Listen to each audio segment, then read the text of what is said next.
Bonsoir à tous, bienvenue à ce flash d'information. La première pierre de la première fourrière administrative de la Côte d'Ivoire a été posée aujourd'hui en présence du ministre des Transports. Et c'est un site de 5 hectares situé au bord de l'autoroute du Nord, à la zone industrielle du PK22, destiné à accueillir les véhicules verbalisés dans le cadre de la verbalisation qui débute le 7 septembre prochain. La remise des prix de la première édition du concours national de physique s'est tenue hier à l'université Félix Houphouët-Boigny de Cocody. Et cette compétition organisée par le ministère de l'Enseignement supérieur et de la Recherche scientifique à travers la Société ivoirienne de physique vise à promouvoir et susciter des vocations auprès des apprenants dans les domaines de la physique et de la technologie. On en sait plus avec notre reporter Jean Makaki. Les physiciens de demain récompensés à l'issue du concours national de physique 2021. Au nombre de 8, ils ont brillamment réussi aux épreuves écrites de physique, de mécanique, d'optique et d'électricité. Pour ces lauréats, promouvoir la physique reste primordial. Depuis la classe de 6e, j'avais quelques connaissances en informatique qui ont motivé mon intérêt pour ces deux matières qui sont les maths et la physique. À partir de la physique, on arrive à chercher de meilleures modélisations à des situations. C'est un domaine qui fait partie de la technologie et on sait tous que la technologie est la clé de l'émergence de notre pays, la Côte d'Ivoire. Le ministère de l'Enseignement supérieur et de la Recherche scientifique, à travers ce concours, veut déceler les jeunes talents et les inciter à s'orienter vers les formations technologiques, des disciplines vitales pour l'économie ivoirienne. Lorsque vous avez un pays comme la Côte d'Ivoire qui aspire à l'émergence, il faut savoir que cette émergence, ça nécessite la transformation structurelle de notre économie qui doit passer du mode de production agricole au mode de production industrielle. Or, cette transformation nécessite absolument la maîtrise de tout ce qui est science et technologie. C'est vrai, la physique comme les mathématiques, ça peut sembler difficile, mais ce n'est pas sorcier, ce n'est pas impossible à y arriver. Si nous y sommes arrivés, il n'y a pas de raison que les autres n'y arrivent pas. Ils ont des camarades qui ont été primés aujourd'hui. Bon, il faut qu'ils prennent exemple sur eux.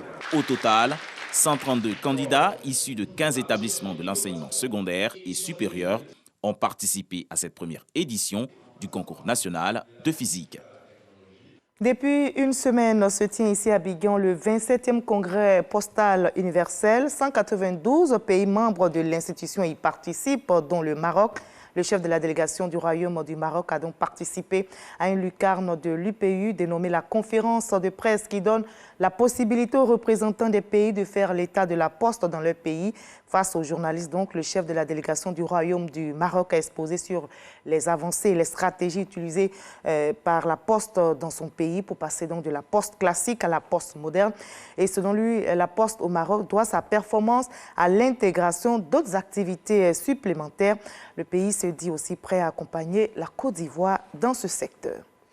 À l'étranger, en Algérie, les incendies continuent à faire rage. Le dernier bilan fait état de 69 morts, dont 28 militaires envoyés pour contrer la progression des flammes. 12 soldats sont par ailleurs hospitalisés dans un état critique. Le feu est attisé par la chaleur extrême qui touche le Maghreb. Et c'est la Kabylie où plus de 70 départs de feu ont été enregistrés qui payent le lourd tribut. La situation sur place est toujours critique, mais les populations s'organisent tant bien que mal. La diaspora algérienne est aussi mobilisée. Les appels aux dons se multiplient. Les autorités algériennes annoncent la création d'un fonds spécial d'indemnisation des sinistrés. Et ça ne va pas aussi en Turquie. Le pays a été le théâtre ces derniers mois de plusieurs catastrophes naturelles, notamment des épisodes de forte sécheresse et de violents feux de forêt fin juillet et début août. Malheureusement, les Turcs n'en ont pas fini avec les mauvaises nouvelles. Le pays fait face à des inondations, comme vous le voyez sur ces images. Le bilan dans le nord de la Turquie s'élève désormais à 27 morts. Une vaste opération de sauvetage est en cours. Des rues dans des villes se sont transformées en torrents, charriant des voitures et toutes sortes de débris. L'étau se resserre autour de Kaboul, en Afghanistan. Les talibans poursuivent leur avancée, se trouvent aux portes du pouvoir à seulement 2 heures de la capitale. Ils se sont emparés d'une grande ville située à 50 km au sud de Kaboul. Les insurgés contrôlent maintenant la moitié des capitales provinciales, toutes tombées en seulement 8 jours. À Kaboul, Américains et Britanniques se préparent à évacuer leurs ressortissants.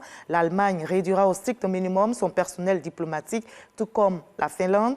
Et la Norvège fermera son ambassade à Kaboul. On se retrouve à 20h pour la grande édition, mais juste après ce Flash Info. Suivez l'info régionale pour avoir toutes les nouvelles de nos régions ici en Côte d'Ivoire. Et moi, je vous retrouve avec plaisir dans 2 heures seulement.